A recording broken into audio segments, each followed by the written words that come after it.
Hola, soy Julio César, soy estudiante de la Universidad del Golfo de México, Campus San Andrés Tuxtla, y hoy les vengo a hablar de las fuentes de las obligaciones. Como primer punto tenemos el convenio y el contrato, que son acuerdos de voluntades entre dos o más personas para crear, modificar, transferir o extinguir derechos y obligaciones.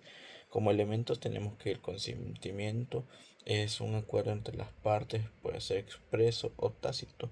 Objeto, que la cosa o hecho que se intercambia o se promete. Algo que tenemos también son las características que genera obligaciones y derechos recíprocos. También requiere capacidad, licitud y forma legal. Un ejemplo es que un contrato de compraventa de una casa, el comprador se obliga a pagar el precio y el vendedor a entregar el inmueble. Otro punto tenemos que la declaración unilateral de la voluntad es la manifestación de una persona capaz por lo cual se obliga por su sola voluntad sin requerir el consentimiento del otro. Este es nuestro segundo punto. Como elementos tenemos la voluntad libre y expresa del declarante, objeto lícito y posible. También sus características son que no requiere la aceptación de otra parte y surge por división individual, con efectos jurídicos reconocidos por la ley. Un ejemplo es que una persona ofrece una recompensa de 10,000 pesos a quien encuentre y entregue a su perro perdido. La obligación nace de su declaración unilateral.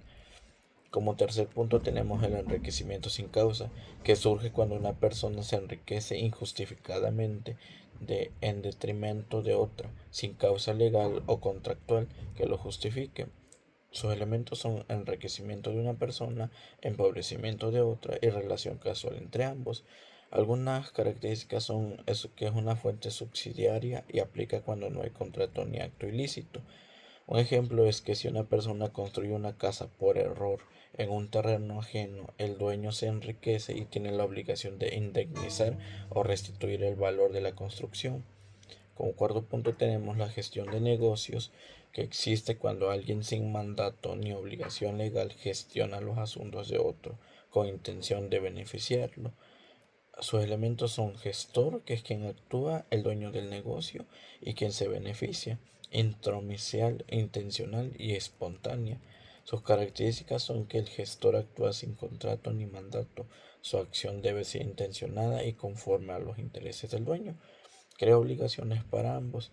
Un ejemplo es que un vecino repara el techo de la casa del otro para evitar que se dañe con la lluvia mientras el dueño está de viaje. El dueño deberá reembolsar los gastos. Quinto punto. Hechos ilícitos son las acciones u omisiones contrarias a la ley o las buenas costumbres que causan daño a otro, generando la obligación de reparar el perjuicio. Sus elementos son la conducta humana, antijuricidad, daño a otra persona, nexo casual entre la conducta y el daño. Sus características son que no requiere delito penal, produce la obligación de indemnizar los daños y perjuicios, y el daño puede ser material o moral. Un ejemplo es que una persona rompe por descuido el vidrio de una tienda, aunque no lo hizo con intención, pero debe reparar el daño. Y como último punto tenemos que la responsabilidad objetiva es la obligación de responder por los daños causados, aunque no existe culpa o dolo cuando el daño se origina por la naturaleza peligrosa de la actividad o cosa. Su elemento es que existe un daño real, existe relación casual directa entre la actividad o cosa y el daño.